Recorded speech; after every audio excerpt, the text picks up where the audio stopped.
I should be obliged to you if you would make, or find, some excuse for my not answering a letter from your aunt, which was presented to me by Mr. Fowler. I showed him some civilities, but he is now a poor invalid, confined to his room. By her channel and yours I should be glad to have some information of the health, spirits, and situation of Mrs. Gibbon of Bath, whose alarms, if she has any, you may dispel. She is in my debt. Adieu, most truly yours. The Hun, Maria Holroyd to Edward Gibbon. Sheffield Place, November, 1792.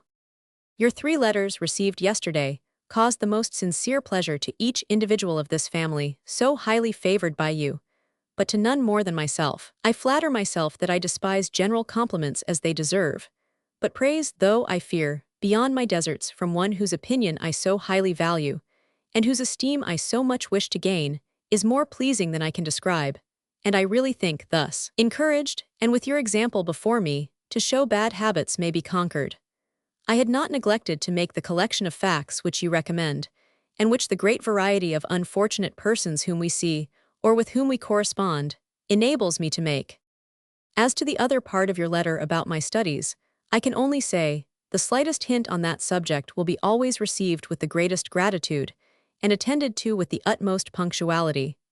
French history I am most acquainted with. English, I am ashamed to say, I am much less versed in. I have read Hume, but not since I came to years of discretion, and what is read as a task seldom is well attended to. I am now reading a certain work in 6 vols.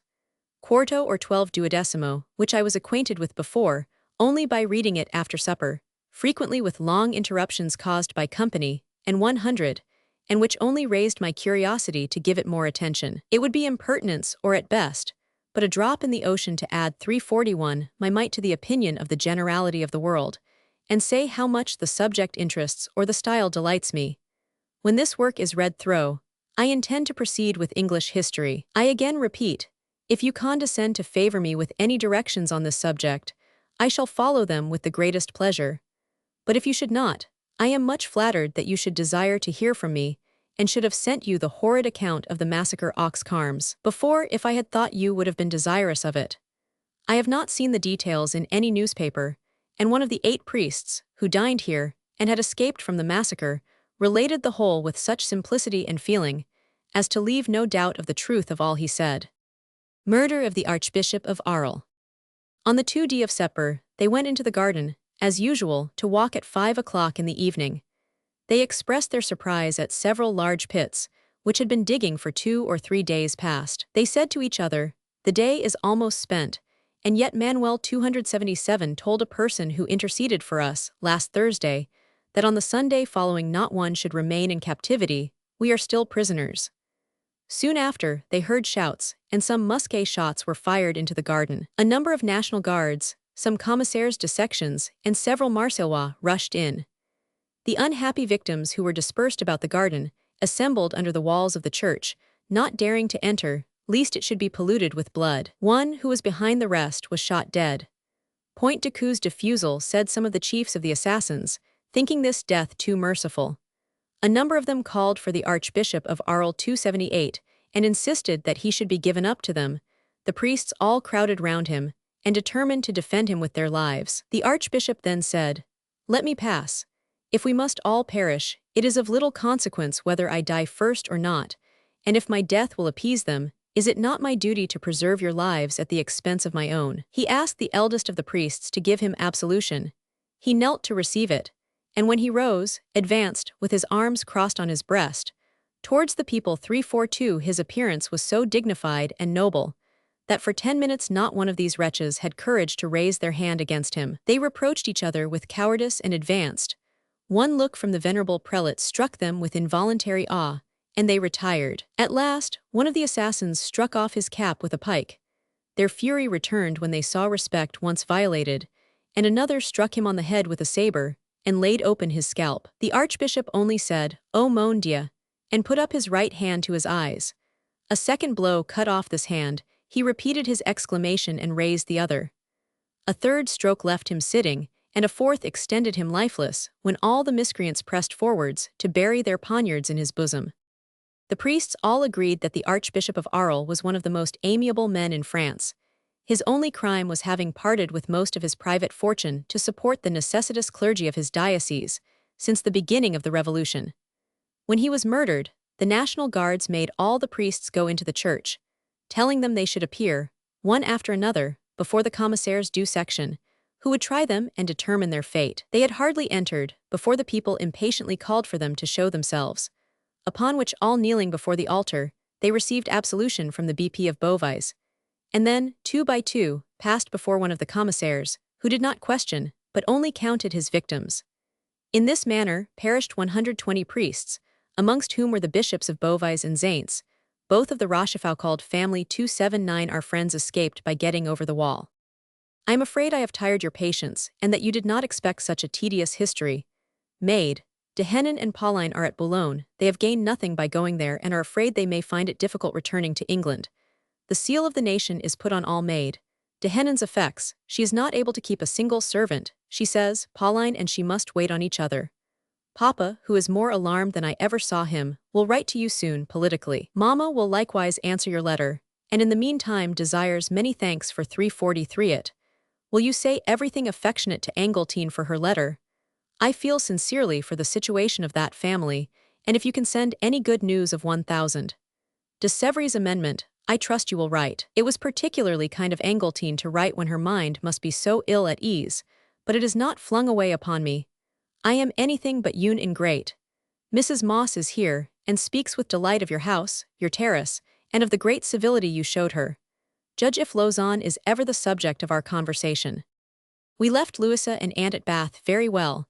They both desire to be remembered to you when we wrote. Mrs. Gibbon looks as well as ever, but is really very unwell. Lord Sheffield to Edward Gibbon. Bristol, 14th Nov. 1792. A foolish game in Ireland. I snatch an interval likely to be very short, to acknowledge you have some merit in a 14th day epistle, although you fasted as to your 7th day. I was glad to hear of the agreement on the subject of Geneva, as the French troops were immediately to return 10 leagues, and before the evacuation, I think it honorable, but my political barometer never was so low. During the last 35 years on no occasion, it had materially sunk. It never experienced any great depression, till the wonderful, and in some degree inexplicable phenomena of the later part of last September. I had some hope that Europe would see the necessity of making a common cause against the disturbers of the world. But I have not a ray of hope. The failure of the combined army has of course encouraged and increased a bad spirit in this country, but it has not as yet shewn itself except in some towns. And in such, mischief always begins. The respectable and considerable men of both parties among my constituents are right. Government had risked a foolish game in Ireland, playing Roman Catholics against Protestants, and openly supporting the former, granting too much and giving further hopes, which has produced sedition and brought them to the brink of rebellion. But within a few weeks it has been determined to go no farther, and to 344 support the Protestant ascendancy. Better late than never, but some knocks probably will ensue. I believe I forgot to assure you in my last that newspaper account of our friend Lord 280 and his acceptance of seals is premature, and that there is no prospect of such an event, unless with the concurrence and accession of the mass of the party. I rather suspect some of our friends have more of the show than the reality, of wishing or expecting or promoting healthy conjunction of parties. But they are few. I scolded you about the Madeira because I thought it lost through your neglect of writing, but I have the pleasure of finding that it was only delayed, and is now on its road. So writes Mulligan's correspondent in Holland. I shall send this to Maria to finish. My eyes are very weak. I do not know what to add to Papa's croaking epistle, except to ask if you will give us an asylum at Lausanne when this country is in the state of France. If you should answer in the affirmative, I am afraid you would make me an enemy to my country, and wish it very 99. I think Papa very ungrateful for your very great kindness and attention in writing so frequently, at a time so very interesting, but I believe he is afraid of praising you too much, lest you should think you have done enough. If you were a witness of the pleasure your letters give all the family, I think you would not talk of sinking into a long and irreproachable silence. Mamma assures me you will not write to me.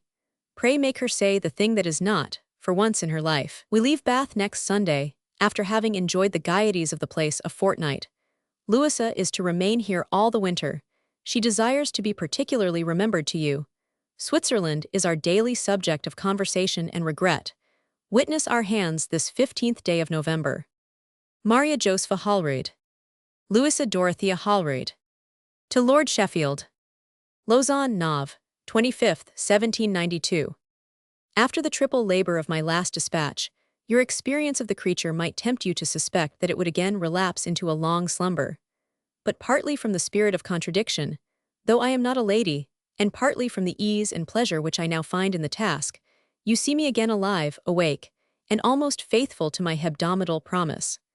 The last week has not, however, afforded any events deserving the notice of an historian. Our affairs are still floating on the waves of the Convention, and the ratification of a corrected treaty, 281, which had been fixed for the 20th, is not yet arrived. But the report of the diplomatic committee has been favorable, and it is generally understood that the leaders of the French Republic do not wish to quarrel with the Swiss. We are gradually withdrawing and disbanding our militia. Geneva will be left to sink or swim, according to the humor of the people, and our last hope appears to be that by submission and good behavior we shall avert for some time the impending storm. Flight of a French general. A few days ago, an odd incident happened in the French army, the desertion of the general. As the Neckers were sitting, about 8 o'clock in the evening, in their drawing room at Rolle, the door flew open, and they were astounded by their servants announcing Monsieur le General de Montesquieu. On the receipt of some secret intelligence of a decret d'accusation and in order to arrest him, he had only time to get on horseback, to gallop through Geneva, to take boat for Coppet, and to escape from his pursuers, who were ordered to seize him alive or dead. He left the Neckers after supper, passed through Lausanne in the night, and proceeded to Bern and Bâle, whence he intended to wind his way through Germany, amidst enemies of every description, and to seek a refuge in England, America, or the moon. He told Necker that the sole remnant of his fortune consisted in a wretched sum of 20,000 livres, but the public report, or suspicion, bespeaks him in much 346 better circumstances. Besides the reproach of acting with too much tameness and delay, he is accused of making very foul and exorbitant contracts 282, and it is certain that New Sparta is infected with this vice, beyond the example of the most corrupt monarchy. Kellerman is arrived to take the command, and it is apprehended that on the 1st of December, after the departure of the Swiss, the French may request the permission of using Geneva, a friendly city, for their winter quarters. In that case, the democratical revolution, which we all foresee, will be very speedily effected. 284. I would ask you, whether you apprehend there was any treason in the Duke of Brunswick's retreat, and whether you have totally withdrawn your confidence and esteem from that once famed general.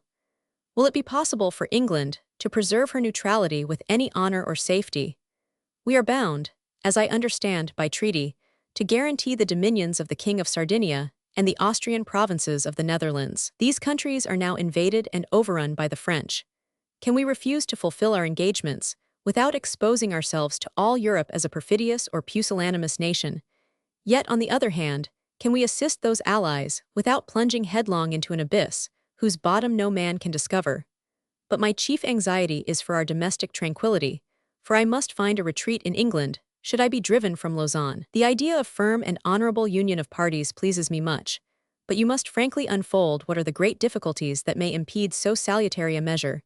You write to a man discreet in speech, and now careful of papers. Yet what can such a coalition avail if Fox be detestable and Pitt democratical? 347. Where is the champion of the Constitution? Alas, Lord Guildford, I am much pleased with the Manchester ass. The asses or wolves who sacrificed him have cast off the mask too soon, and such a nonsensical act must open the eyes of many simple patriots who might have been led astray by the specious name of reform. It should be made as notorious as possible. Next winter may be the crisis of our fate, and if you begin to improve the Constitution, you may be driven step by step from the disfranchisement of Old Sarum to the King in Newgate, the Lords voted useless, the bishops abolished, and a House of Commons without articles, sans culottes. Madame de Staël. Necker has ordered you a copy of his royal defense, which has met with, and deserved, universal success. The pathetic and argumentative parts are, in my opinion, equally good, and his mild eloquence may persuade without irritating. I have applied to this gentler tone some verses of Ovid Metamorph, 1-3 and 100, 285, which you may read. Madame de Staël has produced a second son. She talks wildly enough of visiting England this winter. Her friend the Vicomte de Narbonne is somewhere about Dorking. If you could show him any civilities, she would thank us both. She is a pleasant little woman. No news from Basel or Ostend of my Madeira. Pray contrive to get me a mortgage. There is nothing like land or landed security. Poor Mrs. G in such a state. I can only wish her an easy dismission.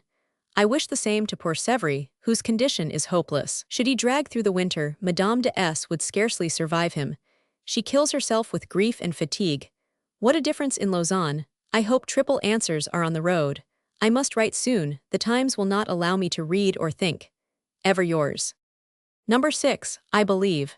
Send me a list of these letters with their respective dates. To his stepmother. Lausanne, Nov. 25, 1792. My dearest madam, my friend Lord Sheffield has just informed of your late illness and happy recovery, and though I will not oppress you by a long letter, I cannot refrain from writing 6 lines to express my concern for the one and my joy for the other. It is my intention, if any road be open, to reach England early next summer, when I shall hasten to Bath, and hope to find you perfectly revived in health and spirits. We have had some slight alarms in this country, but they are now past, and amidst the general hurricane we hope to sleep without any troublesome dreams. Adieu, my dear madam. If your hand be too feeble to write yourself, could you not employ that of a friend to send me a short and sincere account? I am ever yours, E. Gibbon. Lord Sheffield to Edward Gibbon. Downing Street, 14 Dec, 1792.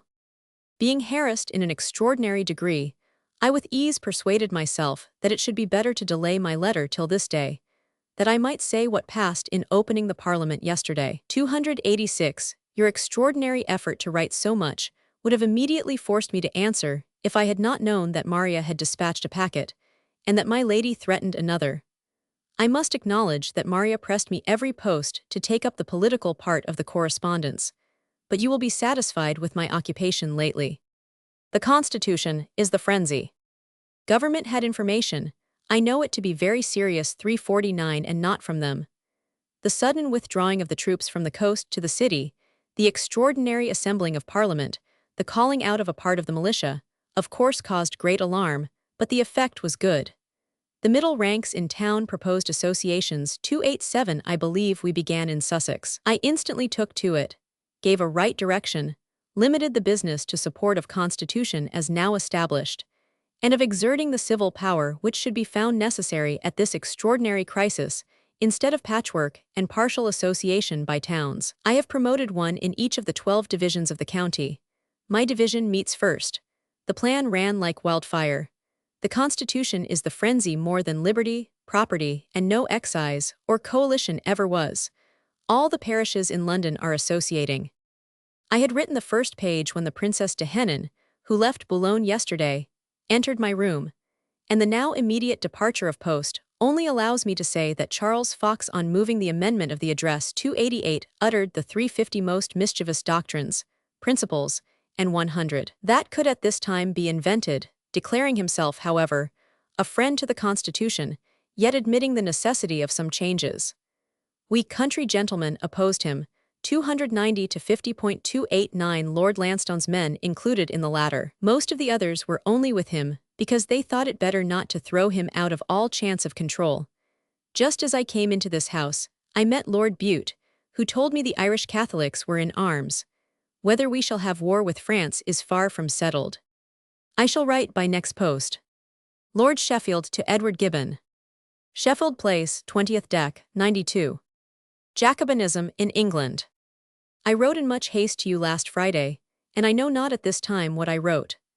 I suppose I mentioned to you that Fox had, contrary to the opinion of all the considerable and respectable men of the party, uttered everything that his worst enemy could wish, and avowed everything which he seemed to keep back last sessions. It is impossible to imagine anything more injudicious or more mischievous at this time. Every man in the street asked, "Is he mad?"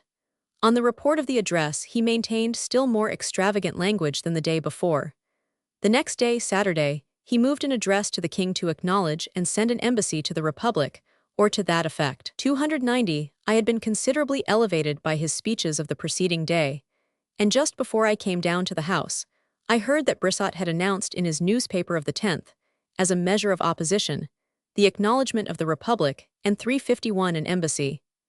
I did not suppose that Fox had any communication with him, but it seemed that somebody who was in his counsels had connection with Brissot. Thus figged, the moment Fox sat down, I burst, and expressed myself pretty vigorously, and I was not sorry for the opportunity, as I knew the country gentlemen were properly disposed, and I was glad to show a good example.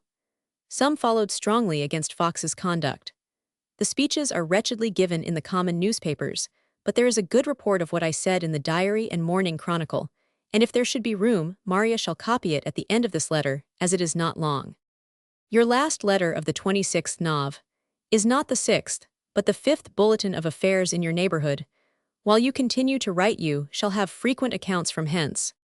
I had not an opportunity of learning, distinctly, whether Pitt has at last positively declined the admission of Fox into administration. I have heard it said that he had, and that he had not, both seemingly from good authority, but in truth I forgot to inquire from the only quarter that could inform. The Duke of Portland is greatly distressed by Fox's conduct. If he were to be desired, he might become more desperate. Lord Loughborough is more vigorous in his opinion of the matter. There seems at present no probability of his accepting the Great Seal. It would be a situation of uncertainty. His acceptance would be reprobated, and he would involve himself in much more trouble and difficulty than at present. Yet I do not see how government can go on without a considerable addition of force. It seems to me, however, agreed among the better part of us in opposition, not to distress or obstruct government by opposition at this time. The business is too serious. Jacobinism had lately slid rapidly through many parts of the country.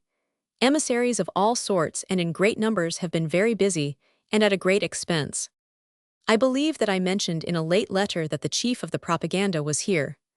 Rodemo, 291, the most execrable of 352 wretches, is here, and bragged that with his own hand he had murdered the Lambel and 38 persons in one day.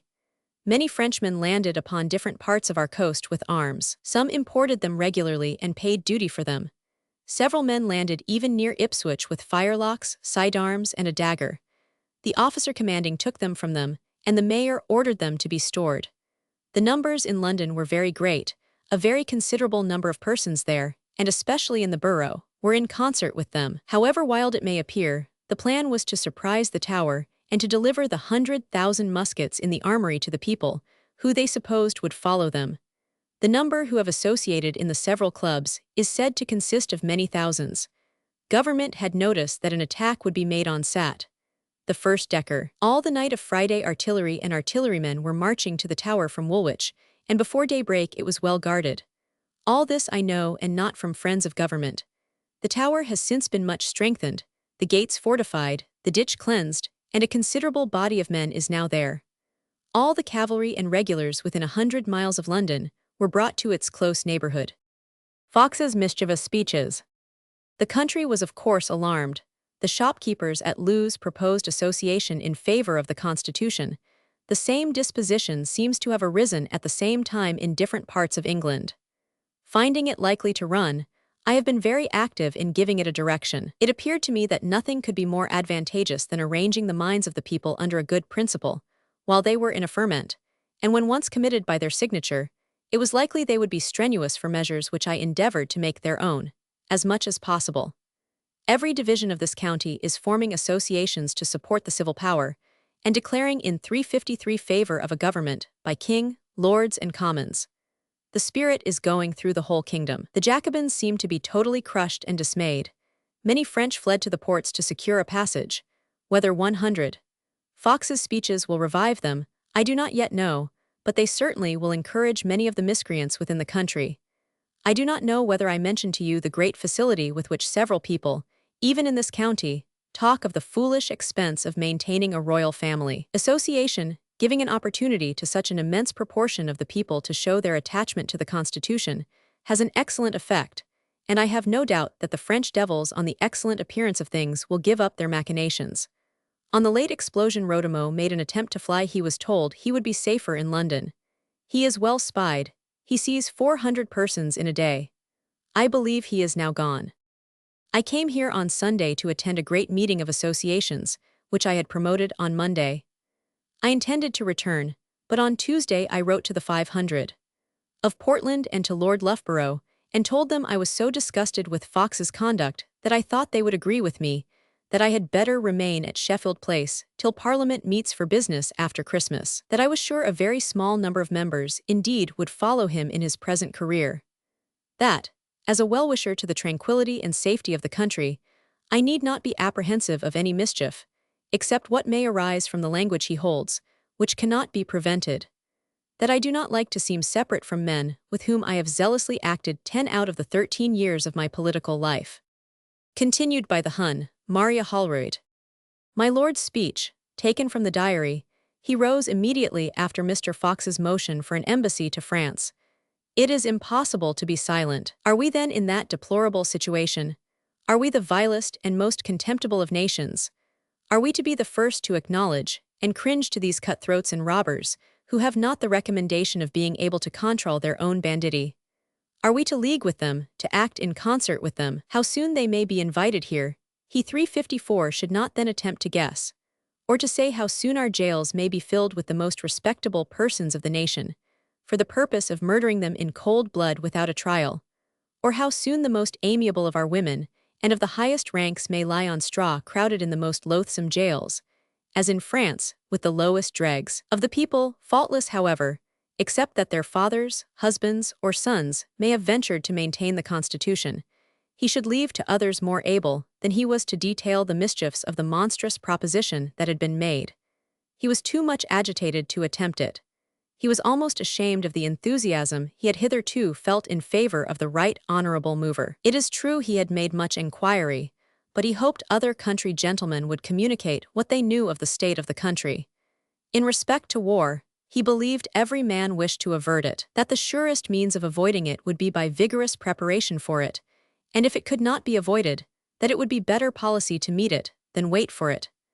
That the disturbers of the world, when they had overrun other nations, envying and dreading our prosperity, would not fail with double force to visit us. His lordship concluded with some observations on the late measures, and told the ministers that although he commended their promptness and vigor, yet he could not approve their unjustifiable interpretation of the word insurrection. They would have done much better if they had acknowledged that, in consequence of some uncommon danger which impended, they had for the public good laid themselves under the necessity of applying to the legislature for indemnity, but that he had not objected to the address or supported the amendment, because he would not seem to countenance the many mischievous principles and suggestions which had been heard in that house the last 2 days from the mover of the amendment. To Lord Sheffield. Lausanne Deck, 14th, 1792. Our little storm has now completely subsided, and we are again spectators, though anxious spectators, of the general tempest 355 that invades or threatens almost every country of Europe. Our troops are every day disbanding and returning home, and the greatest part of the French have evacuated the neighborhood of Geneva. Monsieur Barthélemy, 292, whom you have seen secretary in London, is most courteously entertained as ambassador by the Helvetic body. He is now at Bern, where a diet will speedily be convened. The language on both sides is now pacific, and even friendly, and some hopes are given of a provision for the officers of the Swiss Guards who have survived the massacres of Paris. January 1st, 1793. Revolution at Geneva. With the return of peace I have relapsed into my former indolence, but now awakening, after a fortnight's slumber, I have little or nothing to add, with regard to the internal state of this country. Only the Revolution of Geneva has already taken place, as I announced, but sooner than I expected. The Swiss troops had no sooner evacuated the place than the agonizers, as they are called, assembled in arms, and as no resistance was made, no blood was shed on the occasion. They seized the gates, disarmed the garrison, imprisoned the magistrates, imparted the rights of citizens to all the rabble of the town and country, and proclaimed a national convention, which has not yet met. They are all for a pure and absolute democracy, but wish to remain a small independent state, whilst others aspire to become a part of the Republic of France.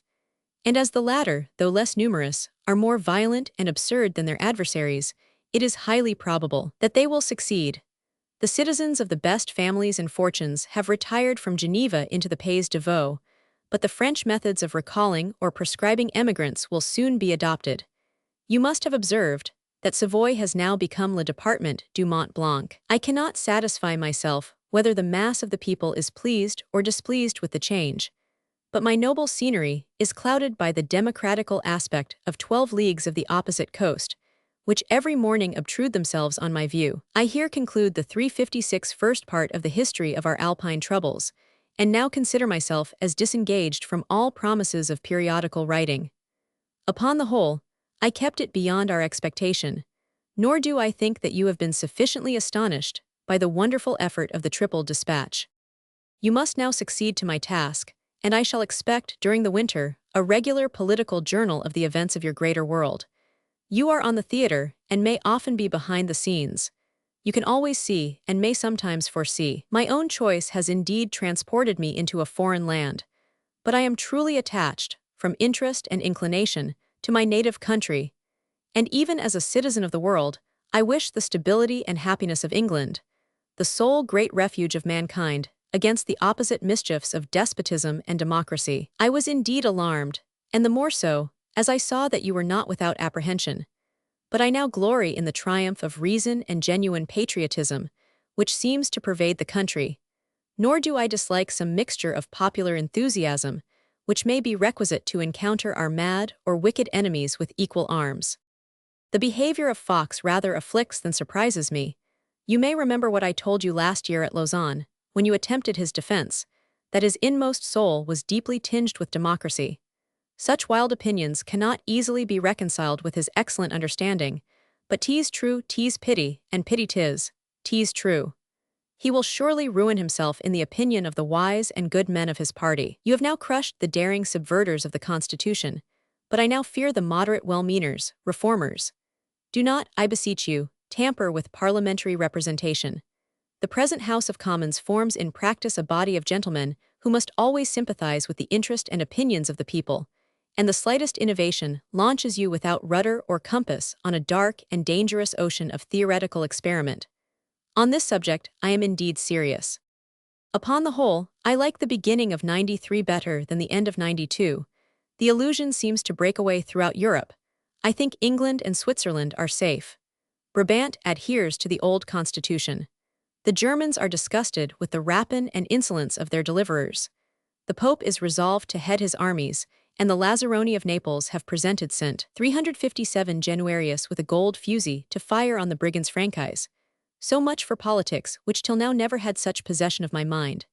Next post I will write about myself and my own designs. Alas, your poor eyes, make the Maria write, I will speedily answer her. My lady is still dumb. The German posts are now slow and irregular. You had better write by the way of France, under cover, directed to Le Citoyen Rebers à Pontarlier, France. Adieu. Ever yours. J. To Lord Sheffield. Lausanne, Jan. 6th, 1793. Of himself and his own plans. There was formerly a time when our correspondence was a painful discussion of my private affairs, a vexatious repetition of losses, of disappointments, of sales, and 100. These affairs are now decently arranged, but public cares have now succeeded to private anxiety, and our whole attention is lately turned from Lenborough and Britain to the political state of France and of Europe. From these politics, however, one letter shall be free, while I talk of myself and of my own plans, a subject most interesting to a friend, and only to a friend. I know not whether I am sorry or glad that my expedition has been postponed to the present year. It is true that I now wish myself in England, and almost repent that I did not grasp the opportunity when the obstacles were comparatively smaller than they are now likely to prove. Yet had I reached you last summer before the month of August, a considerable portion of my time would be now elapsed, and I should already begin to think of my departure. If the gout should spare me this winter, and as yet I have not felt any symptom, and if the spring should make a soft and early appearance, it is my intention to be with you in Downing Street before the end of April, and thus to enjoy 6 weeks or 2 months of the most agreeable season of London and the neighbourhood, after the hurry of Parliament is subsided, and before the great rural dispersion. As the banks of the Rhine and the Belgic provinces are completely overspread with anarchy and war, I have made up my mind to pass through the 358 territories of the French Republic.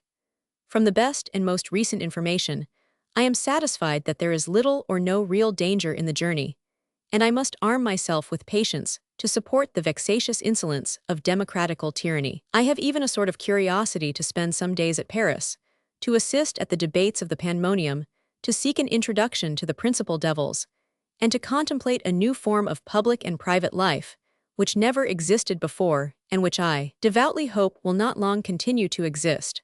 Should the obstacles of health or weather confine me at Lausanne till the month of May, I shall scarcely be able to resist the temptation of passing some part at least of the summer in my own little paradise. But all these schemes must ultimately depend on the great question of peace and war, which will indeed be speedily determined. Should France become impervious to an English traveler, what must I do? I shall not easily resolve to explore my way through the unknown language and abominable roads of the interior parts of Germany, to embark in Holland, or perhaps at Hamburg, and to be finally intercepted by a French privateer. My stay in England appears not less doubtful than the means of transporting myself. Should I arrive in the spring, it is possible and barely possible that I should return here in the autumn. It is much more probable that I shall pass the winter, and there may be even a chance of my giving my own country a longer trial. In my letter to my lady, I fairly exposed the decline of Lausanne, but such an establishment as mine must not be lightly abandoned. Nor can I discover what adequate mode of life my private circumstances, easy as they now are, could afford me in England. London and Bath have doubtless their respective merits, and I could wish to reside within a day's journey of Sheffield Place. But a state of perfect happiness is not to be found here below, and in the possession of my library, house, and garden, with the relics of our society, and a frequent intercourse with the Neckers, I may still be tolerably content. Among the disastrous changes of Lausanne, I must principally reckon the approaching dissolution of poor Severi and his family. He is still alive, but in such hopeless and painful decay that we no longer conceal our wishes for his speedy release. I never loved nor esteemed him so much as in this last mortal disease, which he supports with a degree of courage, patience, and even cheerfulness, beyond all 359 belief. His wife, whose whole time and soul are devoted to him, is almost sinking under her long anxiety. The children are most amiably assiduous to both their parents, and at all events, his filial duties and worldly cares must detain the son some time at home. A literary secret. And now approach, and let me drop into your most private ear, a literary secret. Of the memoirs little has been done, and with that little I am not satisfied. They must be postponed till a mature season, and I much doubt whether the book and the author can ever see the light at the same time. But I have long revolved in my mind another scheme of biographical writing. The lives, or rather the characters, of the most eminent persons in arts and arms, in church and state, who have flourished in Britain from the reign of Henry VIII to the present age. This work, extensive as it may be, would be an amusement rather than a toil. The materials are accessible in our own language, and for the most part ready to my hands. But the subject, which would afford a rich display of human nature and domestic history, would powerfully address itself to the feelings of every Englishman. The taste or fashion of the times seems to delight in picturesque decorations, and this series of British portraits might aptly be accompanied by the respective heads, taken from originals, and engraved by the best masters. Alderman Boydell, 293, and his son-in-law, Mr. George Nicol, bookseller in Pall Mall, are the great undertakers in this line.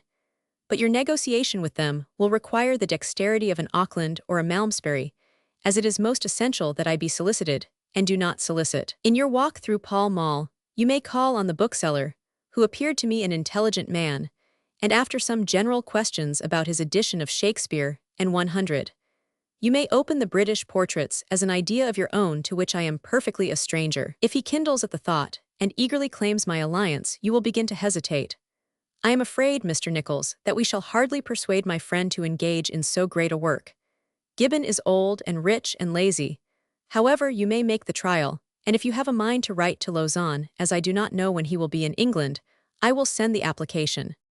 On the receipt of his proposal, the business will come properly 360 before me, and it will then be in my power to deliberate, to demur, to state observations, and to prescribe terms. Should Nichols or Boydell be cool, you will be still colder.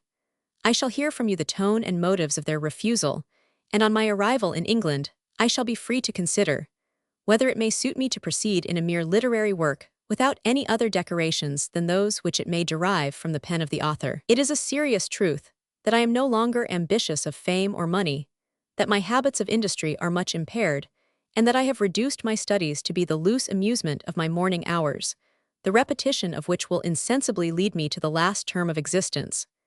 And for this very reason, I shall not be sorry to bind myself by a liberal engagement, from which I may not with honor recede. Before I conclude, we must say a word or two of parliamentary and pecuniary concerns. One, we all admire the generous spirit with which you damn the assassins, but I hope that your abjuration of all future connection with Fox was not quite so peremptory as it is stated in the French papers. Let him do what he will, I must love the dog. The opinion of Parliament in favor of Louis XVI was declared in a manner worthy of the representatives of a great and wise nation. 294. It will certainly have a powerful effect, and if the poor king be not already murdered, I am satisfied that his life is in safety. But is such a life worth his care? Our debates will now become every day more interesting, and as I only expect from you opinions and anecdotes, I most earnestly conjure you to send me Woodfall's Register, with 361 the margins cut close, as often, and that must be very often as the occasion deserves it. My direction, more distinctly than in my last letter, must be under cover to le citoyen le Rebers, Maître de poste à Pontarlier, dans le département du Doubs. I now spare no expense for news. Will it never be possible to get me a good mortgage for my £3,000? I believe it may be advisable to change my stock from the short annuities, the value of which is wearing every day, to the 3%, which are now so low. Notwithstanding Sainsbury's death, I hope the baryton interest is regularly paid. When there is a stoppage, the Goslings might give you or me notice that I may not be exposed to the danger of overdrawing. I want to have Kaplan's direction, as I may have some orders that should be executed before my arrival. We have written twice to Ostend without obtaining an answer. Have you had no better success? I tremble for my Madeira. I want some account of Mrs. G.'s health. Will my lady never write? How can people be so indolent? I suppose this will find you at Sheffield Place during the recess, and that the heavy baggage will not move until after the birthday. Shall I be with you by the 1st of May? The gods only know. I almost wish that I had accompanied Madame de Staël. Ever yours, I.J. Lord Sheffield to Edward Gibbon. Sheffield Place, Jan. 23, 1793. Your silence, which seemed long after your extraordinary epistolary efforts, threw the family into a state of revolt. We abjured writing to you until we had further information of your state, and 100. Your letters of the 1st and 6th, the latter wrecked. This day promoted an immediate search for this large sheet of paper. Lord Sheffield on Swiss politics. In respect to the French Revolution at Geneva, I consider it in a very serious light. I am perfectly satisfied that if a war with England does not take place, that the execrable French demons will produce the same revolution in the Pays de Vaud 362. From what has passed lately, I have entirely changed my opinion of the Swiss character. I no longer expect that noble resistance which was supposed characteristic of them. This mortifies me, but I see a greater probability of your re-establishment in England than I had flattered myself with before. I acknowledge that no creature could leave your spot without deep regret. It is eminently beautiful and pleasant. Its convenience is of your own creation, your books are there. But though the translation of them to this island might cost you £400, it would not be impossible expense. But war between this country and France is more certain than you seem to think it. You could not have read Lord Grenville's notice of Chauvelin's paper 295. I like it much. It seemed to show that war is inevitable. Indeed, letters received this day mention it as certain, and Chauvelin's departure is immediately expected. The devils seem damnably afraid of us, and I hope with reason. There can be little doubt that Spain and Holland will heartily join and complete the circle of fire, except on the frontier of your poor Swiss. Surely it will be more politic and more economic for us to engage, when backed by all Europe, than to fight them single-handed hereafter. Our merchants, however, affect to be panic-struck on act of our Turkey fleet, which they say is worth £1,000,000. I should not forget a strange dilemma in which we find ourselves through a most extraordinary neglect of that essential naval store, cordage. All the rope yards in England will not in a considerable time be able to supply the quantity that is wanted. I have the pleasure, however, of observing that the war is not likely to be unpopular. Charles F. and they who bellowed most against it certainly most wish it, because it is the only thing that can eventually overturn the administration. But you remark 363 how few join in the cry against war. None of the innumerable declarations of associations give the smallest hint of disapprobation. Fox and the Duke of Portland. I believe I mentioned that I thought, if 100, Fox should manage prudently, that the party would not suffer essentially. but he seems totally to have discarded all attention to that respectable and most necessary though vulgar condescension. In the debate 296, when Sir Gilbert Elliot stated that the Duke of Portland entirely differed from 100 Fox, the latter distinctly said that he had no reason to think so, but if that was the case, there was nothing left for him to do but either to carry on the most fruitless opposition or to quit Parliament.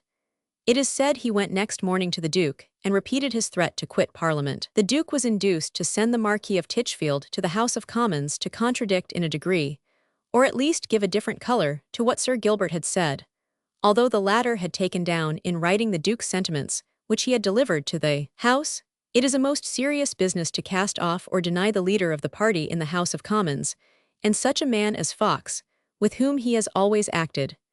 But it seems probable from the spirit of the times that the Duke will ruin himself with the public by adhering to him. It is probable that he will still remain enthralled with a connection which at this moment is neither consistent with his opinions, his interest, nor his estimation with those who have hitherto highly respected him. Should that happen, it is impossible to unite two confidences so entirely opposite to each other, and no party can hold men together whose views for the public interest are so totally different. The state of the times will accelerate decision. The 364 ambiguous state in which things were left at the time of the recess must in some way be cleared up before our meeting, which is to take place a week hence 297. Every appearance indicates war, a war for the very existence of the Constitution. Half measures cannot be pursued with safety or honor. Charles seemed disposed to support the enemies of the country, against the country, as he and his party did the last war.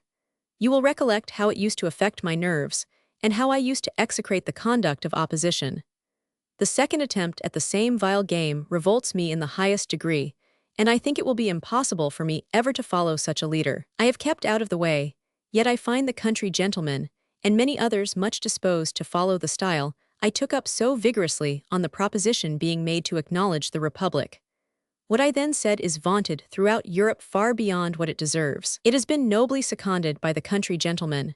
It certainly was not pronounced with indifference, but with the most hearty zeal. It was a natural effort, and probably the best of the kind I had ever made, and the friends of government said it was the best and most useful speech that will probably be made this sessions. I hear since my absence that others, and of high consequence, are tired and disgusted with the uncertainty of the situation in which some of our friends have placed themselves, and with the multiplied intrigues that have been used to keep them in that state. In the country, by all accounts, and certainly in town, there has been a very general consent to the measures which have been taken to resist all that torrent of evil which was pouring in upon us from France. And it is truly mortifying that those who have done great good by their early favor to those measures should suffer their conduct to be obscured and lose the credit of their intentions. I believe I mentioned that I had reason to suppose 450 would not accept the seals unless there should be something like a general coalition, but this was before the meeting of Parliament. Several of my correspondents say that he is certainly to have them immediately. The disorganized state of the party and the wrong-headedness of a chief among the Commons have perhaps promoted it. In respect to your passage to this country, war renders it 365 very difficult. After a declaration, you, especially a notorious aristocrat, will hardly venture it. A degree of acrimony is to be expected, and ought to be promoted by us between the two countries. The Rhine will not be a desirable route for such an unwieldy personage, who could not easily shift as difficulties arose. But you might travel the road by which Mrs. Moss returned, by Stuttgart and Frankfurt, without touching upon the Rhine till she came to Cologne. From Cologne or Dusseldorf, you might find your way to The Hague, and there our friend Lord Auckland would contrive to amuse you till he could find a passage in a frigate for you to England. I by no means intend to recommend this route to you early in the spring, but in summer, when the invading armies will probably have left the Rhine in their rear. But until they have left its neighborhood, Frankfurt and 100, I do not see a chance of even a more active person passing that way without disagreement. In short, I should think you rather wild if you attempted to go to Paris, even if there were not war. And if you were there, the uncivilized crowding at the pandemonium would not delight you. Execution of Louis XVI. Since this was began a letter from the 500 of Richmond announces the horrid account received yesterday from Paris, that the king was condemned to death on Sunday, was to be executed on Monday 298, and that a general massacre of his friends was expected. I have not words to express myself. Life cannot be desirable to the unfortunate man. The abomination will in the end be useful.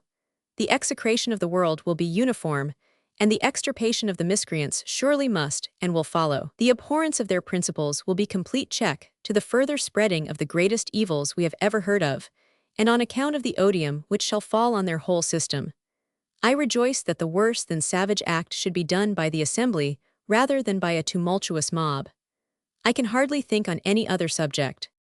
Another letter acquaints me that Parliament will meet for business sooner than I expected.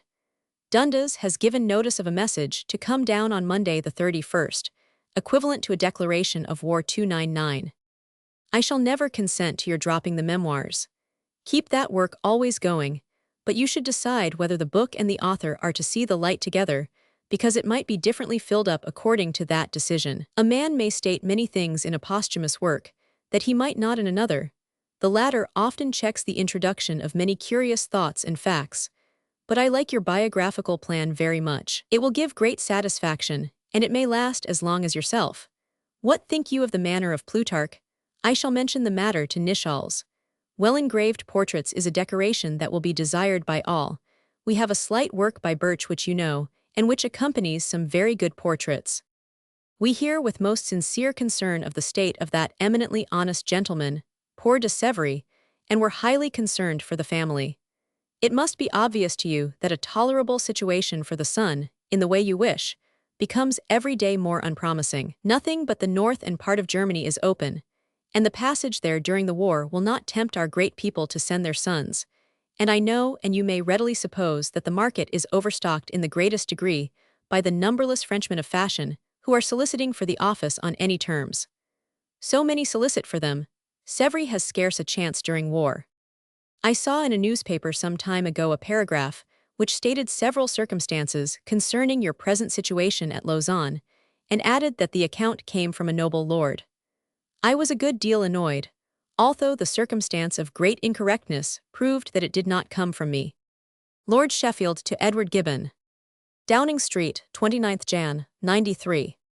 Yesterday I dined with the Lord High Chancellor Loughborough and his lady just as he had returned from the Queen's house with the seals. I came from the country the day before to attend the King's message, which you will see in the papers. I am provoked to write to you a post sooner than I intended by letters from a miserable Frenchman in Switzerland, who signs himself Ne Gerard, chez Madame Lizardex, ni Valtravers, au Bureau d'Avis, à Lausanne. He dates his letter from Payerne and Freiburg. They contain expressions of the greatest distress. He supposes me the director of all the hospitable measures in England. Inquire for him immediately, do something for him immediately, and learn whether he does not merit more.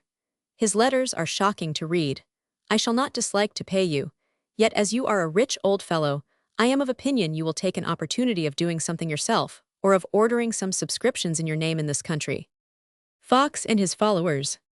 I observe no others going into office with Lord Loughborough.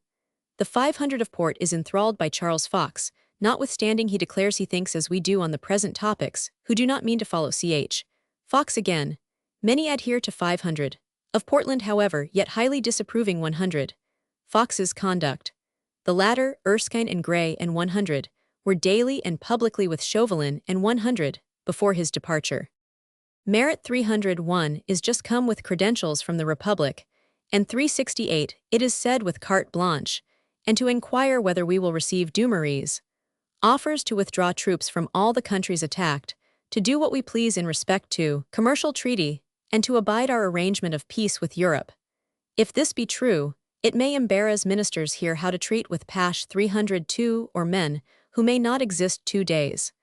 Would it not be infamous in respect to all Europe to treat with them at all? Lord Sheffield to Edward Gibbon. 500, S. 5th Feb. 93. I obey your orders in sending the account of the last great debate 303 by the first post. Poor Woodfall is in a strait waistcoat, but the account is not badly given, and I have examined and find it the best. Charles F. told us distinctly that the sovereignty was absolutely in the people, that the monarchy was elective, otherwise the dynasty of Brunswick had no right, and that the majority of the people, whenever they thought proper to change the form of government, had a right to cashier the king. Perhaps the late conduct of the Prince of Wales, you know he has discarded Fox, Sheridan, Erskine, and 100, has promoted the utterance of these things. That which was called opposition seems suspended in a comical state. The Duke of Portland adheres to Fox, and all the party disapprove Fox's conduct, and almost all vote against him. I see no symptom as yet of anybody taking office with Lord Loughborough. I believe he is delicate in saying anything lest he should appear to use means to take from the Duke of P. The war is popular except among merchants, and 369 those of London consider it as an unavoidable calamity. We are sending artillery to the coasts of Sussex and Kent, and an expedition to the West Indies. The beginning, particularly, of Pitt's speech was very fine. Fox's not so good as usual, and as to Windham, I should think he has become the best, at least the most sensible speaker of the whole. To Lord Sheffield. Begun Feb. 9, ended Feb. 18, 1793. Death of 1000, de Sèvres. The struggle is at length over, and poor de Sèvres is no more. He expired about 10 days ago, after every vital principle had been exhausted by a perpetual complication of disorders, which had lasted above 5 months, and a mortification in one of his legs, that gradually rose to the more noble parts, was the immediate cause of his death. His patience and even cheerfulness supported him to the fatal moment, and he enjoyed every comfort that could alleviate his situation, the skill of his physicians, the assiduous tenderness of his family, and the kind sympathy not only of his particular friends, but even of common acquaintance, and generally of the whole town. The stroke has been severely felt, yet I have the satisfaction to perceive that Madame de Sèvres' health is not affected, and we may hope that in time she will recover a tolerable share of composure and happiness. Her firmness has checked the violent sallies of grief. Her gentleness has preserved her from the worst of symptoms, a dry, silent despair. She loves to talk of her irreparable loss, she descants with pleasure on his virtues. Her words are interrupted with tears, but those tears are her best relief, and her tender feelings will insensibly subside into an affectionate remembrance. Wilhelm is much more deeply wounded than I could imagine, or than he expected himself, nor have I ever seen the affliction of a son, and air more lively and sincere. Sèvres was indeed a very valuable man. Without any shining qualifications, he was endowed in a high degree with good sense, honor, and benevolence, and few men have filled with more propriety their circle in private life. For myself, I have had the misfortune of knowing him too late 370, and of losing him too soon, but enough of this melancholy subject. The affairs of this theatre, which must always be minute, are now grown so tame and tranquil, that they no longer deserve the historian's pen. The new Constitution of Geneva is slowly forming, without much noise or any bloodshed, and the patriots, who have stayed in hopes of guiding and restraining the multitude, flatter themselves that they shall be able at least to prevent their mad countrymen from giving themselves to France, the only mischief that would be absolutely irretrievable. The Revolution of Geneva is of less consequence to us, however, than that of Savoy, but our fate will depend on the general event, rather than on these particular causes. In the meanwhile, we hope to be quiet spectators of the struggle of this year, and we seem to have assurances that both the Emperor and the French will compound for the neutrality of the Swiss. The Helvetic body does not acknowledge the Republic of France, but Barthélemy, their ambassador, resides at Baden and steals, like Chauvelin, into a kind of extra-official negotiation. All spirit of opposition is quelled in the canton of Bern, and the perpetual banishment of the Van Berchem family has scarcely excited a murmur.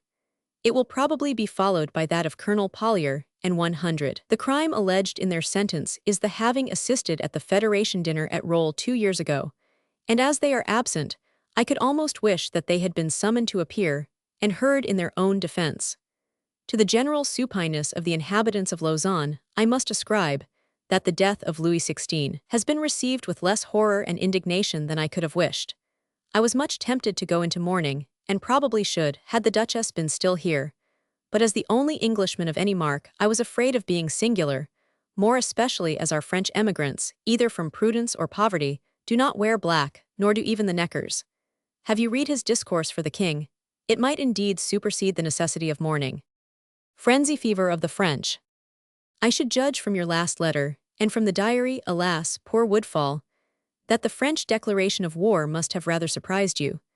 I wish, though I know not how, it could have been avoided, that we might still have continued to enjoy our safe and prosperous neutrality. You will not doubt my best 371 wishes for the destruction of the miscreants, but I love England still more than I hate France. All reasonable chances are in favor of a confederacy, such as was never opposed to the ambition of Louis XIV. But after the experience of last year, I distrust reason and confess myself fearful for the event. The French are strong in numbers, activity, enthusiasm. They are rich in rapine, and although their strength may be only that of a frenzy fever, they may do infinite mischief to their neighbors before they can be reduced to a strait waistcoat. I dread the effects that may be produced on the minds of the people by the increase of debt and taxes, probable losses, and possible mismanagement. Our trade must suffer, and though projects of invasion have been always abortive, I cannot forget that the fleets and armies of Europe have failed before the towns in America, which have been taken and plundered by a handful of buccaneers. I know nothing of Pitt as a war minister, but it affords me much satisfaction that the intrepid wisdom of the new chancellor is introduced into the cabinet. I wish, not merely on your own account, that you were placed in an active, useful station in government. I should not dislike you Secretary at War. I have little more to say of myself or of my journey to England. You know my intentions, and the great events of Europe must determine whether they can be carried into execution this summer. If 304 has warmly adopted your idea, I shall speedily hear from him, but in truth, I know not what will be my answer. I see difficulties which at first did not occur.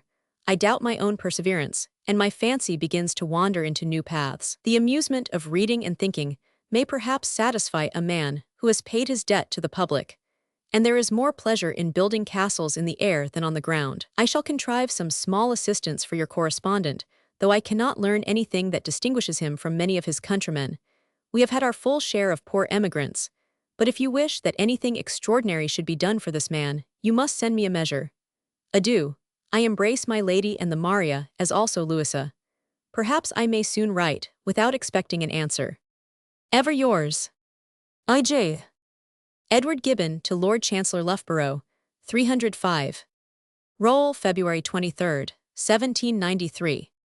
My Lord, I do not merely congratulate your Lordship's promotion to the first civil office in the kingdom, an office which your abilities have long deserved, and which your temperate ambition, if I am not mistaken, had repeatedly declined. My satisfaction does not arise from an assurance of the wisdom and vigor which administration will derive from the support of so respectable an ally. But as a friend to government in general, I most sincerely rejoice that you are now armed in the common cause against the most dangerous fanatics that have ever invaded the peace of Europe, against the new barbarians, who labor to confound the order and happiness of society, and who, in the opinion of thinking men, are not less the enemies of subjects than of kings. The hopes of the wise and good are now fixed on the success of England, and I am persuaded that my personal attachment to your lordship will be amply gratified by the important share which your counsels will assume in that success.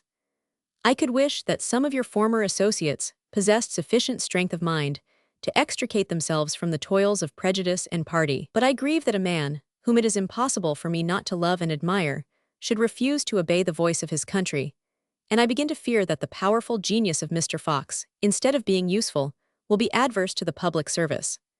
At this momentous crisis we should enlist our whole force of virtue, ability, and spirit, and without any view to his private advantage, I could wish that our active friend, Lord Sheffield, might be properly stationed in some part of the line.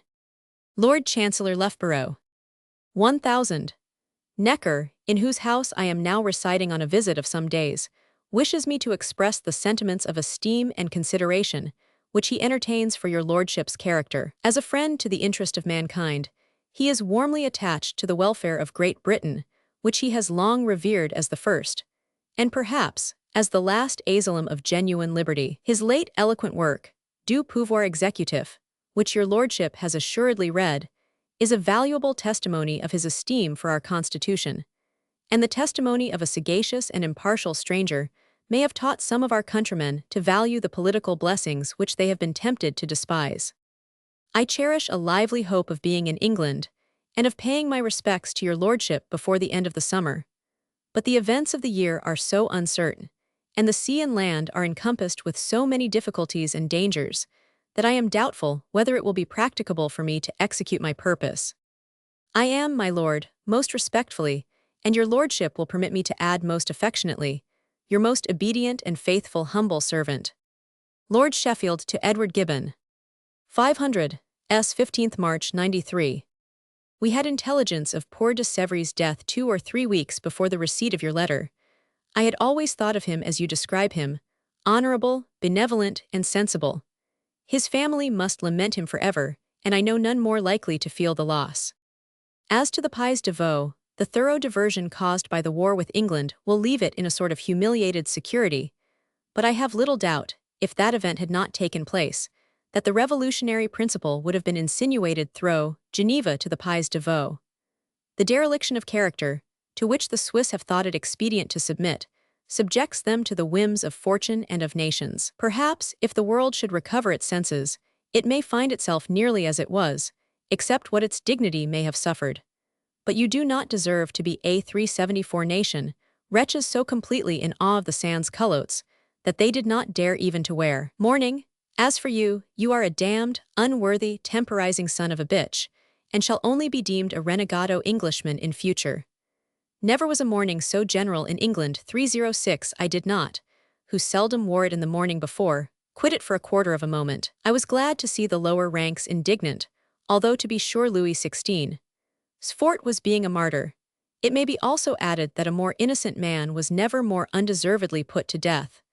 I should have been indeed astonished that the Neckers did not wear mourning, if the panic meanness had not been so general in your parts. Although I may not flatter myself that sans-culottery will be suppressed in one campaign, yet I have few doubts in respect to the success of the armies which attack France, especially after the experience of last campaign. It will not be necessary to take the beast by the horns and attack artillery in front, and 100. In such a country as where war now flourishes, it will be easy to turn an enemy, and when an army like that of France in such a case is obliged to make a movement, it is undone. As to the equipment of fleets, we seem to make a poor business of it. 307 Lord Sandwich in a fortnight did much more than we have done in 3 months and a half. A timid style in respect to pressing produces the evil. I maneuvered your business in respect to Nichols in my best possible manner. In return to my wishing he could tempt you, and that I would second, he talked most feelingly that he and Boydell had £40,000, everything, involved in the Shakespeare. He seemed to wish to talk over such a subject when you come to England. He thought such a work would be more than you could undertake, suggested the idea of your being the chief, showed me the Life of Milton by Haley, prefixed to Mr. Cowper's edition, and said that kind of writing was his forte. Persevere. As 375 you may be in England in a few months, it is unnecessary to say more at present. I have sent by Seynou, Lally's Defense of Louis XVI, and Lessange d'un Anglois, 308 you will be pleased with both. I sent Modern Gardening 309 and the Standing Orders of my regiment, to Melunor, the captain of Highlanders, with whom we were so much pleased. I sent in the same parcel a number of odd things relative to establishments, insurance, and 100, which Commissioner Fisher might like. But I was obliged to reduce the parcel on account of its size, and I know not whether the remainder is worth sending to him, but you will judge. Madame de Staël in England. Madame de Staël 310 has lived in the neighborhood of Dorking with Miss Burney, not forgetting 1000. De Narbonne. She is lately come to town, we endeavor to be 153. I am to conduct her to the Tower and 100, and she and some of her friends are to dine here. Small assistance will be sufficient for my correspondent, of whom I know nothing but his letter, and you say he has nothing to distinguish him. I have applied to those who were likely to be useful on the subject of what you mentioned for Wilhelm de S., but as yet without a glimpse of success. The market is overstocked, the travelable country is greatly circumscribed, and the measure of sending a leader is greatly exploded. I spoke to Lord Porchester, 311, and he with great satisfaction asserted the excellence of the line he had pursued of sending his son with his schoolfellow. As speaking to people on these matters does not make so much impression as writing, I have applied to some by letter. Lord Sheffield to Edward Gibbon. 500, 26th March 93. My letter of last week did not enter on your affairs of money because Darrell had not given me a final opinion. Yesterday we had a full discourse thereon. The 3% may sink more in proportion than the short annuities. The latter have fallen more than Mr. Darrell expected, which he acknowledged when I remarked the opinion he had formerly given you. On the other hand, The 3% are for warlike times, surprisingly high. The constant regular purchase of 1 million of the stocks in the course of a year takes the whole of the floating stock. The great bankruptcies which have taken place, and the shyness of our moneyed men to discount bills, all these circumstances keep up the funds. The extravagant extension of credit have produced the evil that was expected. It has been carried beyond anything that was ever known before. The war has helped to bring forward the crisis, but is not the cause of the mischief. We seem to be entrained to receive good tidings by every mail, but I cannot be content on the subject of our fleet.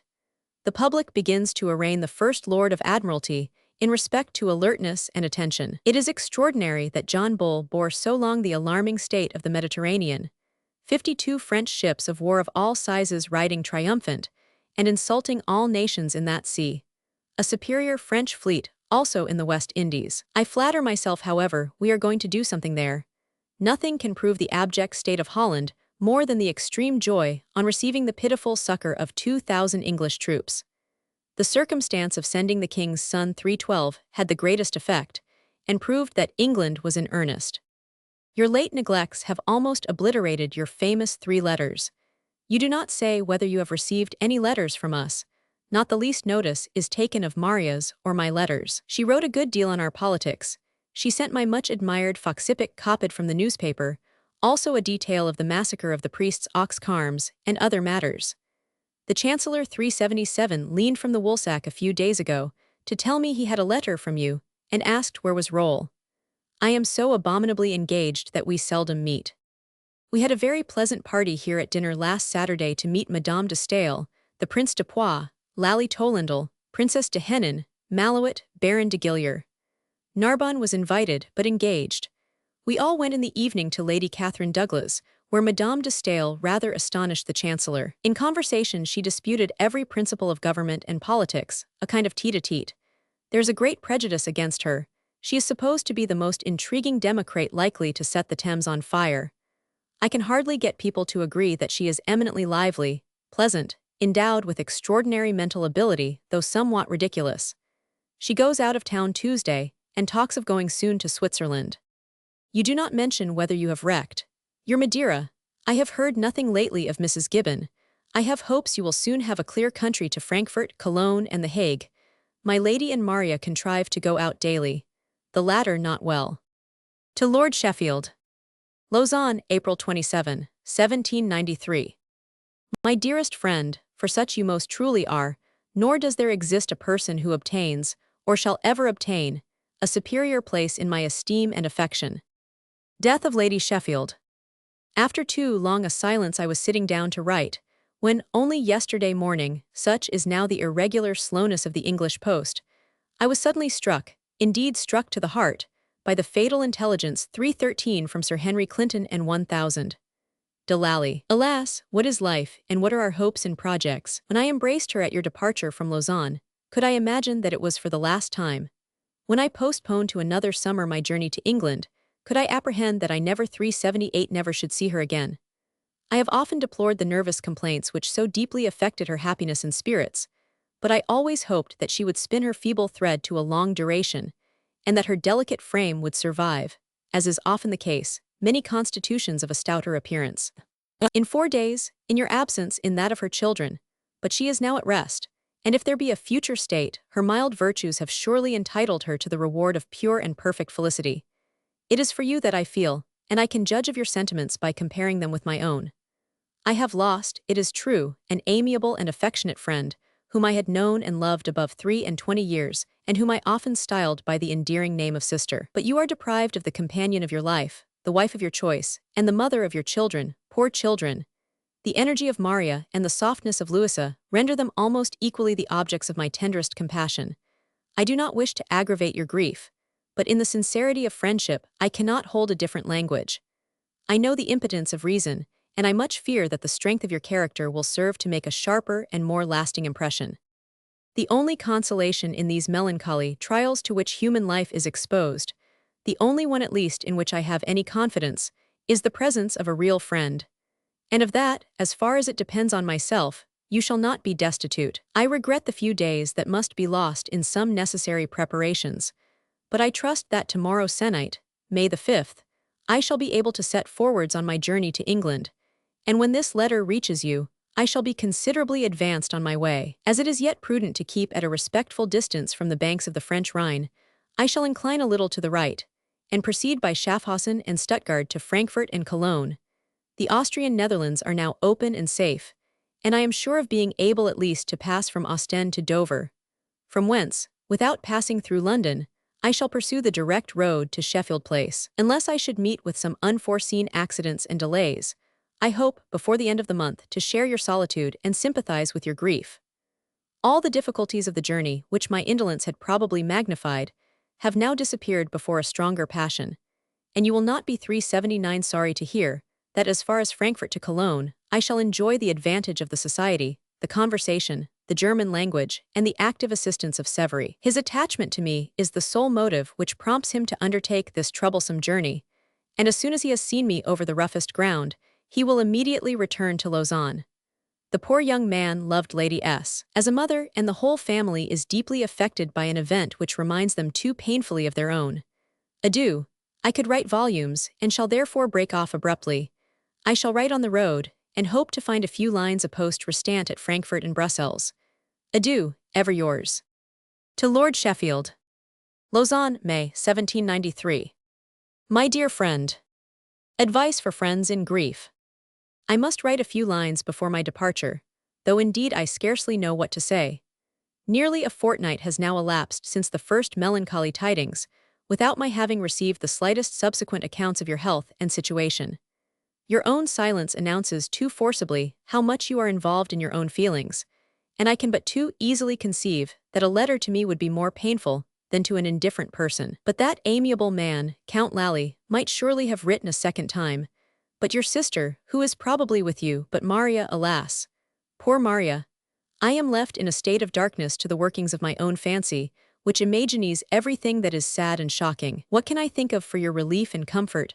I will not expatiate on those commonplace topics, which have never dried a single tear, but let me advise, let me urge, you to force yourself into business, as I would try to force myself into study.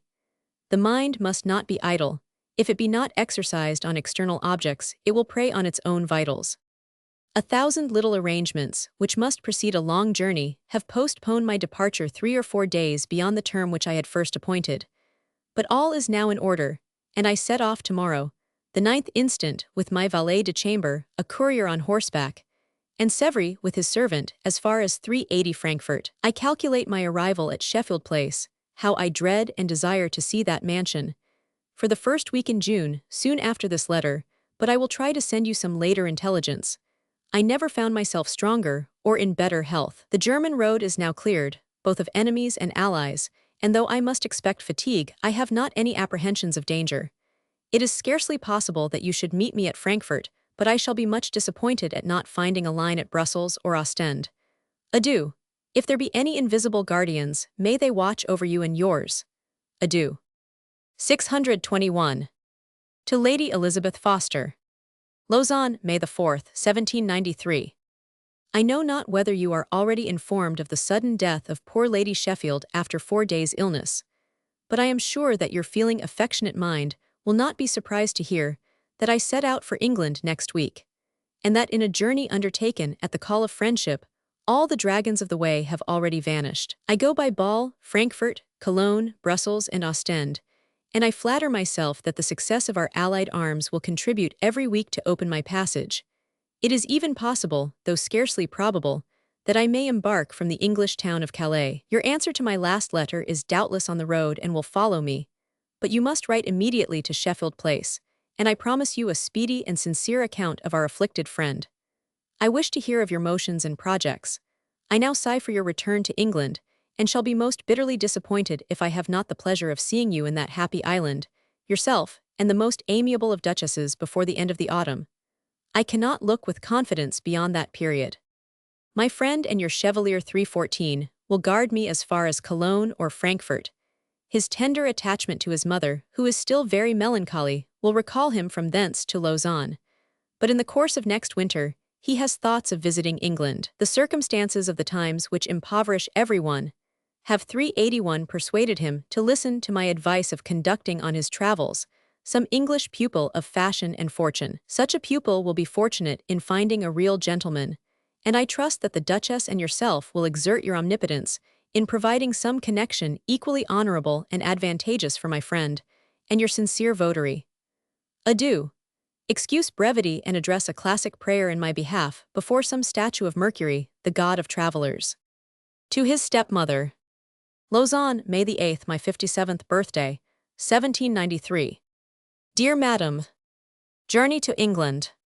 I have the pleasure of acquainting you that tomorrow, the 9th instant, I set forwards for England, but the pleasure of revisiting my friends and my native country is deeply embittered by the melancholy tidings from Downing Street, which have fixed and hastened my journey. I travel by the way of Frankfurt and Brussels, and your tenderness should not feel the slightest apprehension for my safety. Every inquiry is made, every convenience is provided, every precaution is taken, and though there will undoubtedly be some fatigue, I can assure you with truth that there does not remain the shadow of a danger. I may expect to reach Sheffield Place the first week in June, from whence I will immediately give you a line. My first cares must be devoted to poor Lord S., whose grief I feel and even fear, but I shall be impatient to see the belvedere and the maternal countenance of my most faithful friend. May the progress of fine weather confirm your health and spirits. My own are perfectly good, and I never, in my whole life, found myself better qualified for a long journey. I am, dear madam, ever most affectionately yours, E. Gibbon. Lord Sheffield to Edward Gibbon. Mercer's Hall, 14th May, 1793. We shall ever acknowledge that you are a right good friend. I was hardly able to read your letter. This is the first foreign post since its arrival. I had hopes you would come forthwith, but hardly expected such an effort as your speedy departure required. Maria and Louisa rejoice at your approach. Sarah is with us. Your apartment will be prepared. Your letter arrived too late for me to write to you at Frankfurt. I shall address this to Brussels. All friends wish me to involve myself as much as possible in business. I am so with a vengeance in a Commission 315, at the head of which I am, for the issue of 5 millions of exchequer bills for the relief of commercial credit, a matter very interesting indeed, and which I flatter myself will be of great service. I passed the day at Mercer's Hall with my fellow commissioners, 16 of the chief men of the city, excellent men, and 4 others. Yours ever, S. To Lord Sheffield. Frankfurt, May 19th, 1793. French courage deserves better cause. And here I am, in good health and spirits, after one of the easiest, safest, and pleasantest journeys which I ever performed in my whole life. Not the appearance of an enemy, and hardly the appearance of a war. Yet I hear, as I am writing, the cannon of the siege of Mayence, 316 at the distance of 20 miles, 383 and long, very long, will it be heard. It is confessed on all sides that the French fight with a courage worthy of a better cause. The town of Mayence is strong, their artillery admirable. They are already reduced to horse flesh, but they have still the resource of eating the inhabitants, and at last of eating one another, and if that repast could be extended to Paris and the whole country, it might essentially contribute to the relief of mankind. Our operations are carried on with more than German slowness, and when the besieged are quiet, the besiegers are perfectly satisfied with their progress. A spirit of division undoubtedly prevails, and the character of the Prussians for courage and discipline is sunk lower than you can possibly imagine. Their glory has expired with Frederick. I am sorry to have missed Lord Elgin 317, who is beyond the Rhine with the King of Prussia. As I am impatient, I propose setting forwards tomorrow afternoon, and shall reach Ostend in less than 8 days. The passage must depend on winds and packets, and I hope to find at Brussels or Dover a letter which will direct me to SP or Downing Street. Sevry goes back from hence. Adieu, I embrace the dear girls. Ever yours, I.J. To Lord Sheffield. Brussels, May 27, 1793. This day, between 2 and 3 o'clock in the afternoon, I am arrived at this place in excellent preservation. My expedition, which is now drawing to a close, has been a journey of perseverance rather than speed, of some labor since Frankfurt, but without the smallest degree of difficulty or danger. As I have every morning been seated in the chaise soon after sunrise, I propose indulging tomorrow till 11 o'clock, and going that day no farther than Ghent. On Wednesday the 29th instant I shall reach Ostend in good time, just 8 days, according to my former reckoning from Frankfurt. Beyond that I can say 384 nothing positive, but should the winds be propitious, it is possible that I may appear next Saturday, June 1st, in Downing Street. After that earliest date, you will expect me day by day till I arrive. Adieu. I embrace the dear girls and salute Mrs. Holroyd. I rejoice that you have anticipated my advice of plunging into business, but I should now be sorry if that business, however important, detained us long in town. I do not wish to make a public exhibition, and only sigh to enjoy you and the precious remnant in the solitude of Sheffield Place. Ever yours, I.J. If I am successful, I may outstrip or accompany this letter. Yours and Maria's waited for me here, and overpaid the journey. To his stepmother. Downing Street, June 13, 1793. Dear Madam, as you know that I am now safe, well and happy at my friend Lord Sheffield, you will easily excuse a delay of some days in my promised letter. As long as I was on the road, and it was a long time, your apprehensions, I am much afraid, were awakened not so much in proportion to the real magnitude of the danger, as to the exquisite sensibility of your own feelings. For my own part, though the scene was nearer and more familiar to me, I must fairly own that I saw through a magnifier, and that my resolution to visit Lord Sheffield in his state of affliction was an effort of some courage. But I was most agreeably surprised to find the Leon whom I had seen at a distance become little gentle lapdogs on a nearer approach. I wheeled round behind the armies by the way of Basel, Frankfurt, Cologne, Brussels, and Ostend, without meeting with any hostile impediment, and indeed without seeing the face of a soldier. My passage from Ostend was short and prosperous, and I reached Downing Street not in the least affected by the fatigue of a rough and tedious journey. I found Lord S. much better and even more cheerful than I could have expected. He feels his loss, but the new scenes of public business in which 385 he verily wisely engaged have alleviated his grief by occupying his mind. The ladies are gone into the country, and he proposes to follow them next week. I could much have wished to visit Bath without delay, but Lord S. will not hear of so early a separation, and as he is the immediate object of my journey, I must submit, unless you particularly desire to see me very soon. Adieu. Dear Madam, I am ever yours. E. Gibbon. Mrs. Gibbon to Edward Gibbon. Thursday noon. My dearest sir, Mrs. Gibbon's joy. I truly rejoice, and congratulate you on your being once more safely arrived in your native country. May health and happiness attend you in it. I am so happy that you have escaped all the evils I foresaw and dreaded, that I find myself better than I have been this year, and this letter is a proof of it. My last but one was to you, as a complaint in my head frighted me from attempting to use a pen, and I hope the forbearance has cured it. I wished to tell you so yesterday, but the joy your letter gave would not suffer my hand to be steady enough to write. I thank you most sincerely for writing so soon, and shall impatiently expect the letter you promise me. I am glad you are with Lord Sheffield. When you write, tell me how he does, and the young ladies are.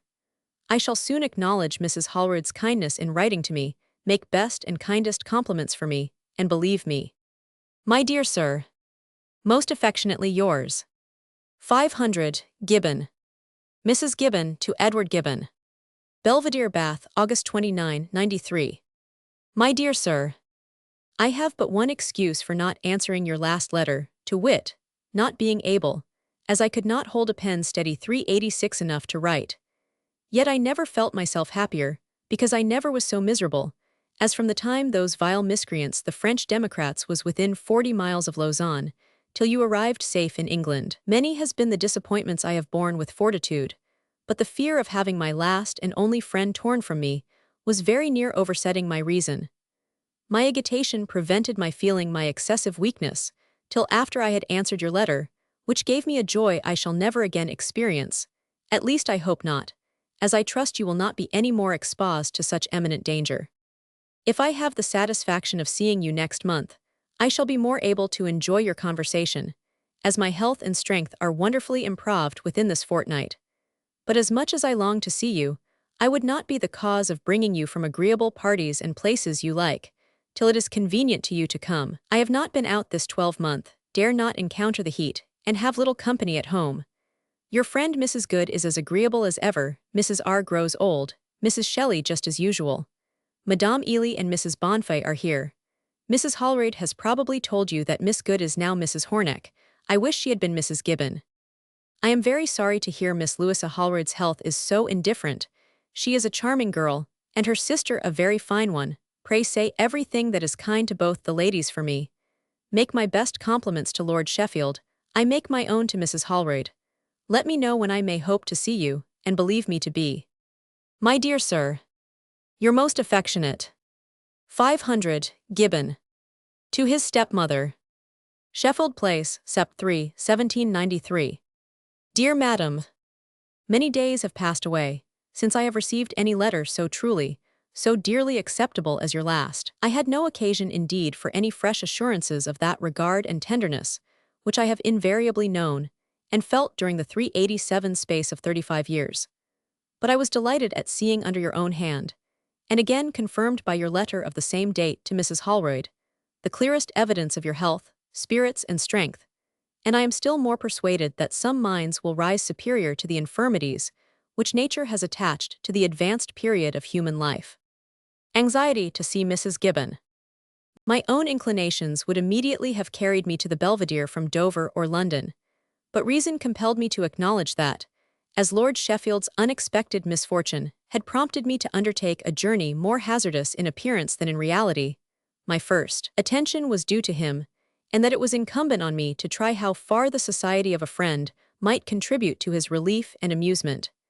In the 3 months, which we have now spent together, I have had the satisfaction of finding that my labors have not been unsuccessful. Our domestic society, which is much improved by the presence of Mrs. Holroyd, some chosen company in the house, the seasonable diversion of camps and visits, and above all, the very important business of the exchequer bills which frequently calls him to Mercer's Hall, have seconded my endeavors, and I shall leave him in a placid and even cheerful temper of mind. As I now find myself of less use, I had fixed my departure about the 15th or 20th instant, but he absolutely insists on keeping me here till the end of the month, and as we expect a very agreeable friend, Mr. Douglas, who married Lady Catherine North, I am almost inclined to yield to his importunity. At all events, as I shall only pass 3 or 4 days in town, you may depend on seeing me at Bath in the first week of October. I remember that your elegant little mansion will not admit of an additional inhabitant, though I may be perfectly accommodated as heretofore either in your court or over the way. But I am likewise ignorant whether our dining together, at my Lausanne hours of 2 or 3 o'clock, may not be too great an exertion for your returning strength. Should you content yourself with receiving my morning and afternoon visits, and perhaps such an arrangement would be the most prudent, I might be tempted to prefer the hotel, from whence a chair would convey me in a few minutes to the Belvedere. I shall expect on that subject a line from yourself or our old friend Mrs. Good, Lord S., who is gone to town this morning, and the young ladies beg to be kindly remembered to 388 U. Mrs. H. will soon answer your obliging letter.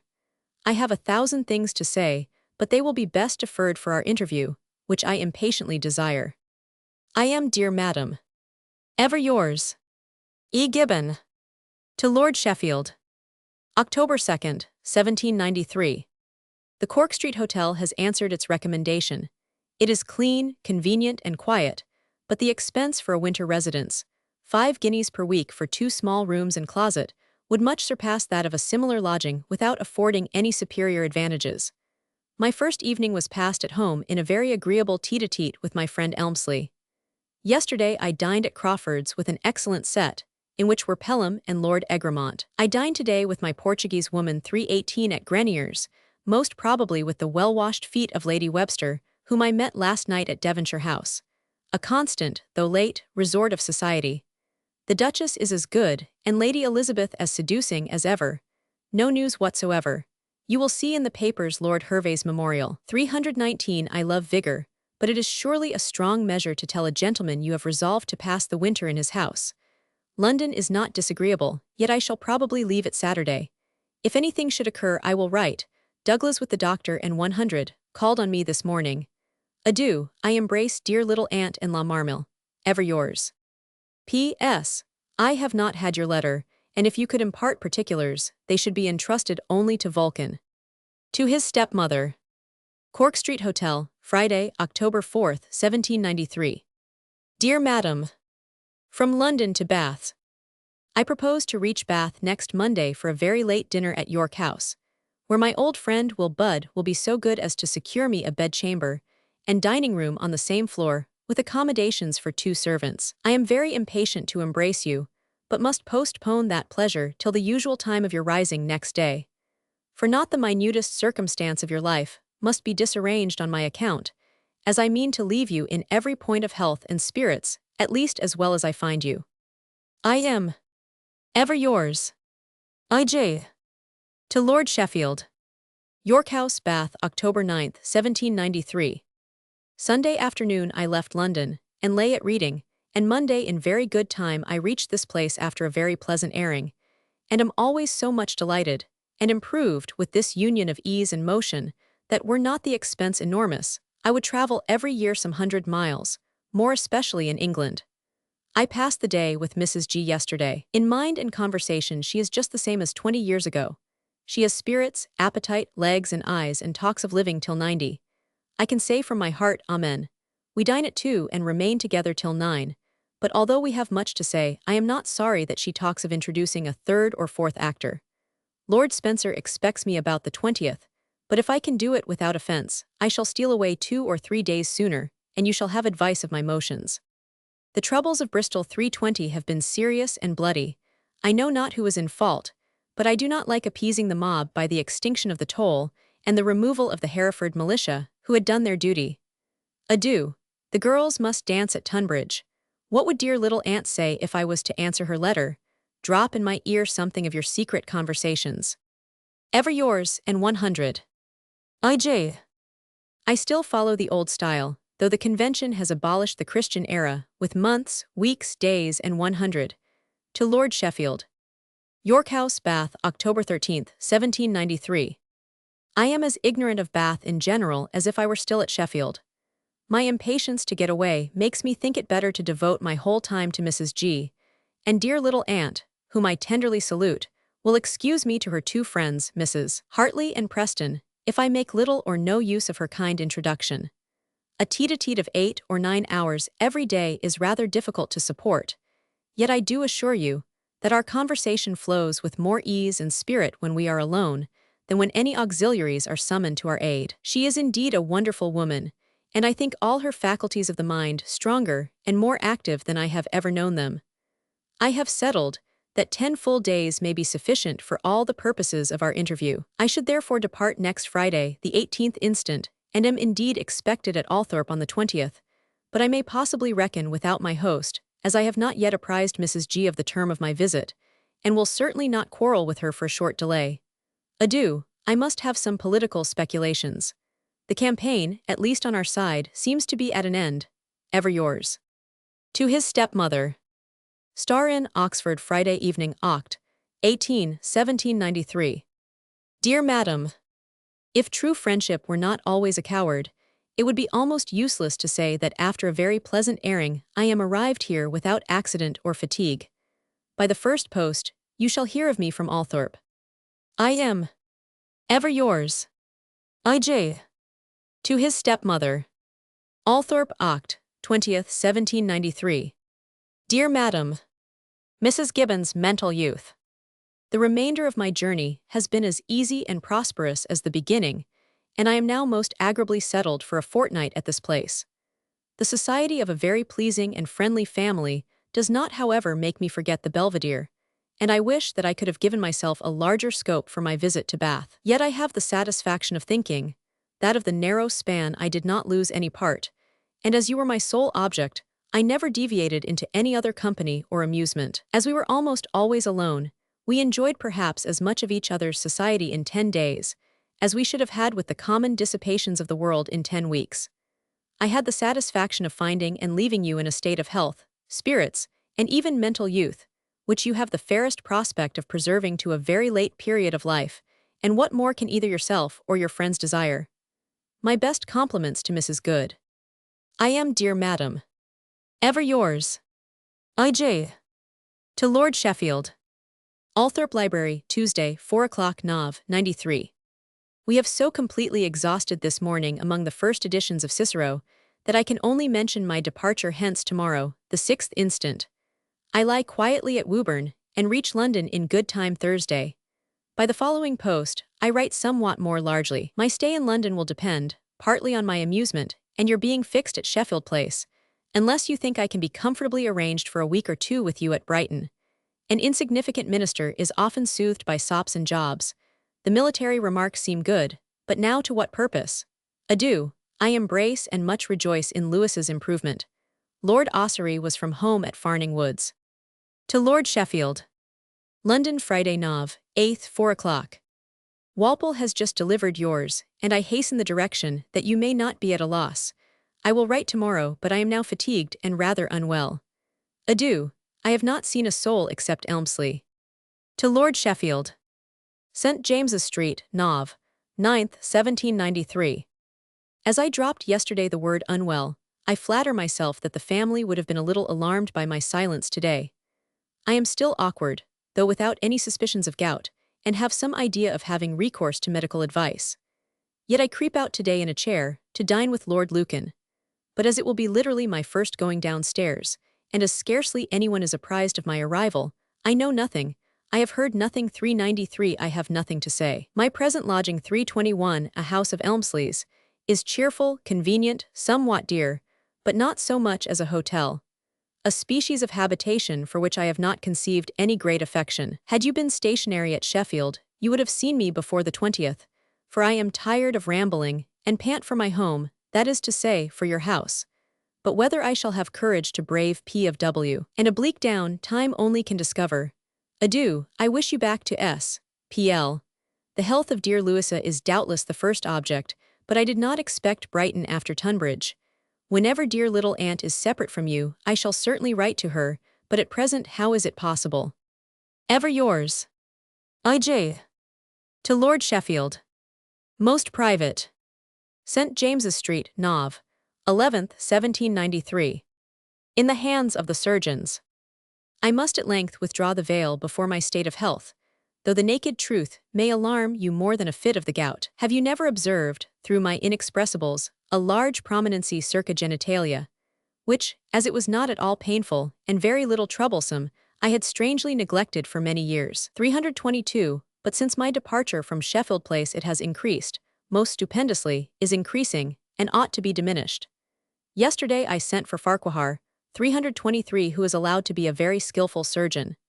After viewing and palping, he very seriously desired to call in assistance, and has examined it again today with Mr. Klein 324, a surgeon, as he says, of the first eminence. They both pronounce it a hydrocele, a collection of water, which 394 must be let out by the operation of tapping, but from its magnitude and long neglect, they think it a most extraordinary case, and wish to have another surgeon, Dr. Bailey, present. If the business should go off smoothly, I shall be delivered from my burthen.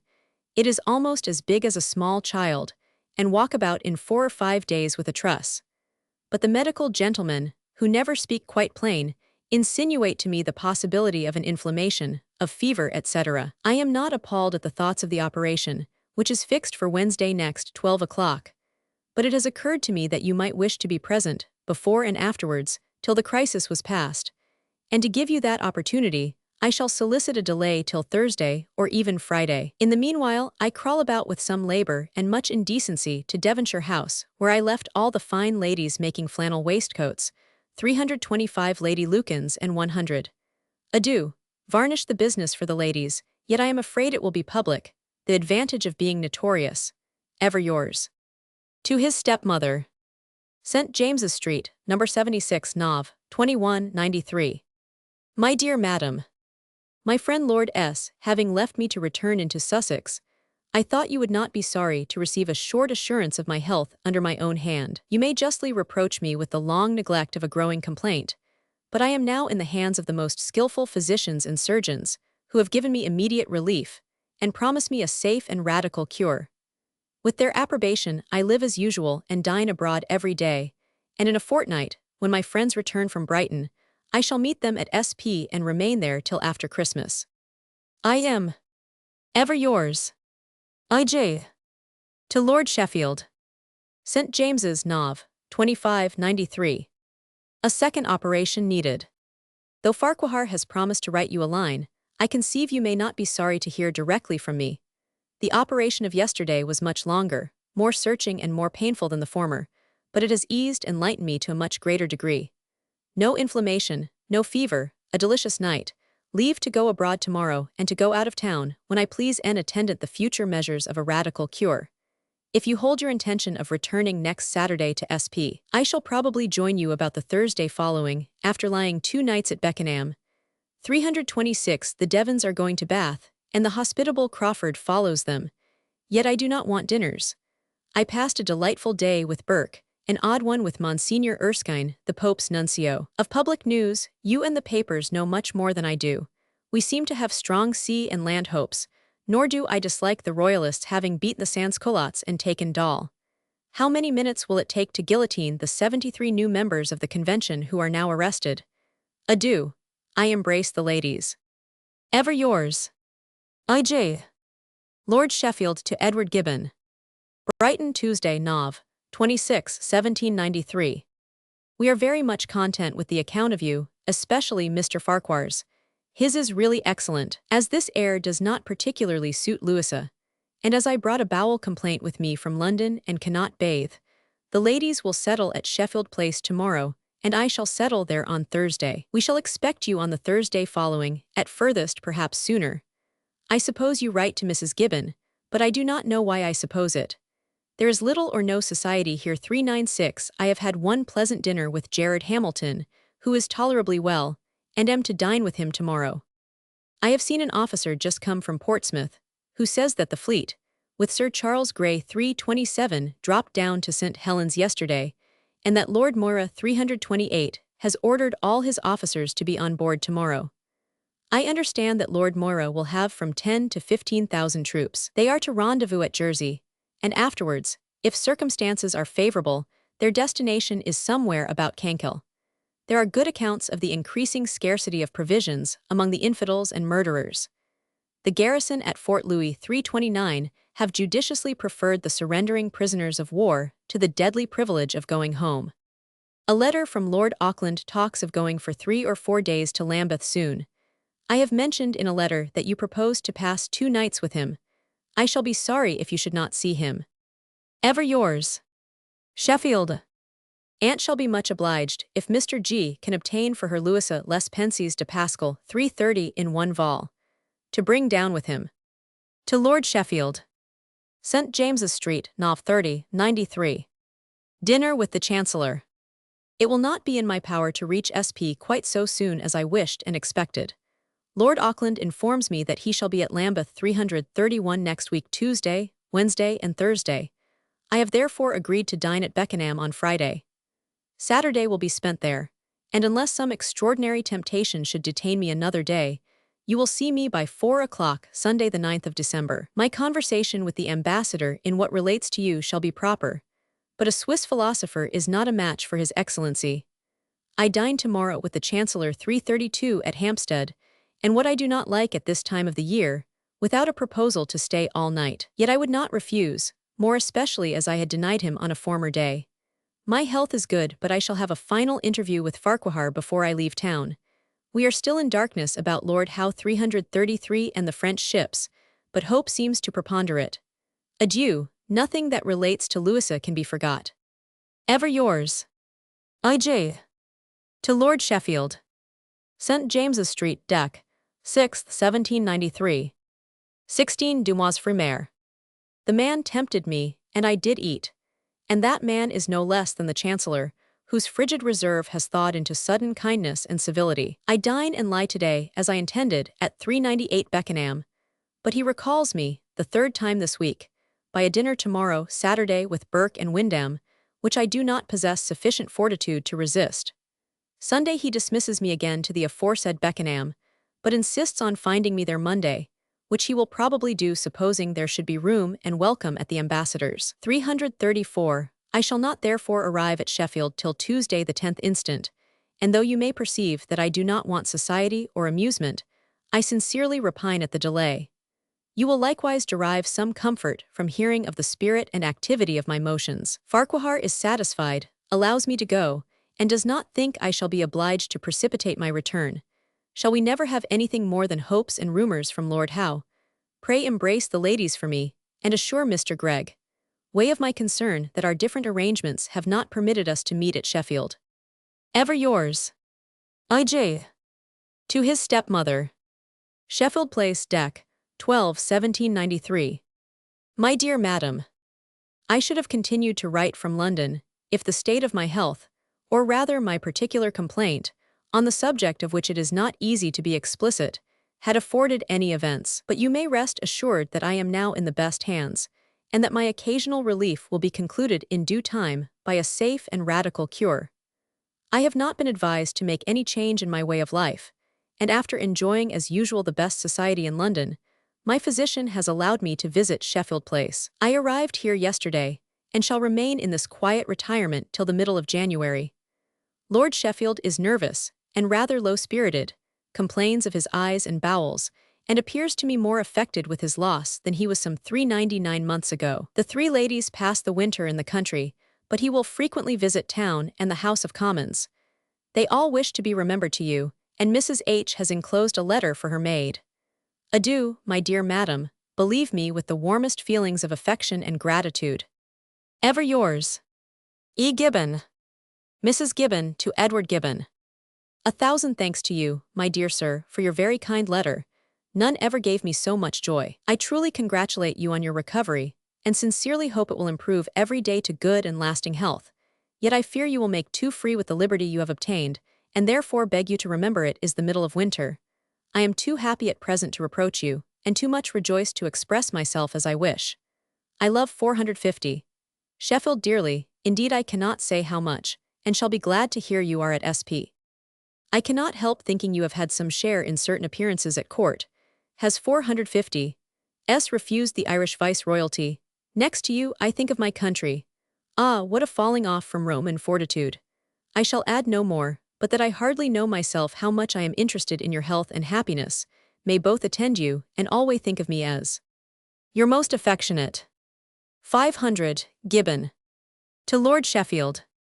St. James's Street, 4 o'clock, Tuesday, Jan. 7, 1794.335. Return to London. This date says everything. I was almost killed between Sheffield Place and East Grinstead by hard, frozen, long and cross 400 ruts that would disgrace the approach of an Indian wigwam. The rest was something less painful, and I reached this place half dead but not seriously feverish or 99. I found a dinner invitation from Lord Lucan, but what are dinners to me? I wish they did not know of my departure. I catch the flying post. What an effort. Adieu till Thursday or Friday. Gibbon died at 76, St. James's Street, on January 16, 1794. He was buried in Lord Sheffield's family burial place in Fletching, Sussex. Last moments of Gibbon. The following account of his last moments is given by Lord Sheffield in his edition of Gibbon's Miscellaneous Works, 1814, Vol. 1, pp. 422–425. After I left him on Tuesday afternoon, the 14th, he saw some company, Lady Lucan and Lady Spencer, and thought himself well enough at night to omit the opium draught, which he had been used to take for some time. He slept very indifferently. Before 9 the next morning he rose, but could not eat his breakfast. However, he appeared tolerably well, yet complained at times of a pain in his stomach. At 1 o'clock he received a visit of an hour from Madame de Silva, and at 3, his friend, Mr. Crawford of Aughynames, for whom he had a particular regard, called and stayed with him till past 5 o'clock. They talked, as usual, on various subjects, and 20 hours before his death, Mr. Gibbon happened to fall into a conversation, not uncommon with him, on the probable duration of his life. He said that he thought himself a good life for 10, 12, or perhaps 20 years. About 6, he ate the wing of a chicken and drank 3 glasses of Madeira. After dinner he became very uneasy and impatient, complained a good deal, and appeared so weak that his servant was alarmed. Mr. Gibbon had sent to his friend and relation, Mr. Robert Darrell, whose house was not far distant, desiring to see him, and adding that he had something particular to say. But unfortunately, this desired interview never took place. During the evening he complained much of his stomach, and of a disposition to vomit. Soon after 9, he took his opium draught and went to bed. About 10, he complained of much pain, and desired that warm napkins might be applied to his 401 stomach. He almost incessantly expressed a sense of pain till about 4 o'clock in the morning, when he said he found his stomach much easier. About 7, the servant asked whether he should send for Mr. Farquhar. He answered no, that he was as well as he had been the day before. At about 8:30 he got out of bed and said he was plus adroit than he had been for 3 months past, and got into bed again, without assistance, better than usual. About 9 he said that he would rise. The servant, however, persuaded him to remain in bed till Mr. Farquhar, who was expected at 11, should come. Till about that hour he spoke with great facility. Mr. Farquhar came at the time appointed, and he was then visibly dying. When the valet de chambre returned, after attending Mr. Farquhar out of the room, Mr. Gibbon said, "Pourquoi est-ce que vous me quittez?" This was about 11:30. At 12 he drank some brandy and water from a teapot, and desired his favorite servant to stay with him. These were the last words he pronounced articulately. To the last he preserved his senses, and when he could no longer speak, his servant having asked a question, he made a sign to show that he understood him. He was quite tranquil and did not stir, his eyes half shut. About 1:15 he ceased to breathe. The valet de chambre observed that Mr. Gibbon did not, at any time, show the least sign of alarm or apprehension of death, and it does not appear that he ever thought himself in danger, unless his desire to speak to Mr. Darrell may be considered in that light.